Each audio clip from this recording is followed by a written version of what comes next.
రైతు సోదరులకు నమస్కారం అండి. మనం ఈరోజు అయితే రావడం జరిగింది బోరింగ్ తండ ఆత్మకూరు ఎస్ మండలం సూర్యాపేట జిల్లా. మరి ఈరోజు అయితే మనం ఏరిన తోట ఇదండి శరణ్య 151 లోకేష్ సీడ్స్ వారిది శరణ్య 151 ఇతను అయితే మనం చూడొచ్చు. మరి రైతు కూడా పండించిన రైతు మన పక్కన ఉన్నారు. గతంలో కూడా ఏరారు. ఎన్ని క్వింటాలు అయింది, ఇప్పుడు ఎన్ని క్వింటాలు కాబోతుంది, మన దగ్గర ఎన్ని సంవత్సరాల నుంచి విత్తనాలు తెస్తున్నారు, రైతు మాటల్లో ఏందాం ఒకసారి. నమస్తే తమ్ముడు. నమస్తే అన్న, నా పేరు బానోత్ బాలు. మాది బోరింగ్ తండ, మండలం ఆత్మకూరు, జిల్లా సూర్యాపేట. ఓకే. నేను 3 సంవత్సరాల నుండి మీ దగ్గర నుండి తీసుకొస్తున్నాను. ఎలాంటి ఇబ్బంది లేకుండా మంచిగానే పంట ప్రతి ఏటా నేను 3 ఎకరాలు వేస్తున్నాను. ఎకరానికి మ్యాక్సిమం వచ్చేసి 25 నుండి 30 క్వింటాలు అవుతుంది. పోయినసారి కూడా 40-45 క్వింటాలు తీసిన మంచి రేట్ వచ్చింది. కానీ ఈసారి అంతగా రేట్ రాలే. ఇప్పుడు ప్రస్తుతానికి ఇదిగో ఏరి ఉంచిన, ఇంకో కాపు ఉంది, అది కూడా తెంపి ఇప్పుడు ఈసారి అయితే ఫస్ట్ కాపు ఒక 15 నుండి 20 క్వింటాలు అంచనా ఉంది.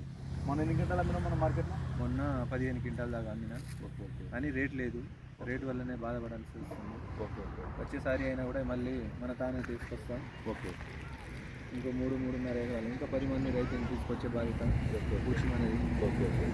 వినర్ గంట రైతు సోదరులు అయితే తమ్ముడు మాటల్లో మన పంట అయితే మంచిగా పండుతుంది. నాకు 3 సంవత్సరాల నుంచి గ్రేసీస్లో కొంటున్న ఖమ్మంలో మీ దగ్గర కొనుక్కుంటున్నా అన్న.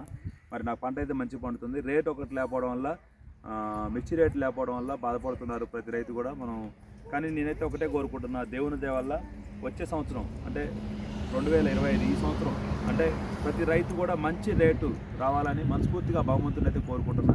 నల్లి కుప్ప వైరస్ తెగులు కూడా రాకుండా ఇంకా మంచి దిగుబడులు వచ్చి ప్రతి రైతు కూడా ఉత్సాహంగా ఖచ్చితంగా మంచి రేటు ఇచ్చినట్టు గవర్నమెంట్ కూడా సహకరించాలని మనస్ఫూర్తిగా భగవంతుని కోరుకుంటూ మరి ముందుకి మనం ప్రతి రైతు కూడా సంతోషంగా ముందుకెళ్ళాలని ఆశపడుతూ మరి ప్రతి రైతు కూడా నేను ధన్యవాదాలు తెలియజేసుకుంటున్నాను. నమస్కారం.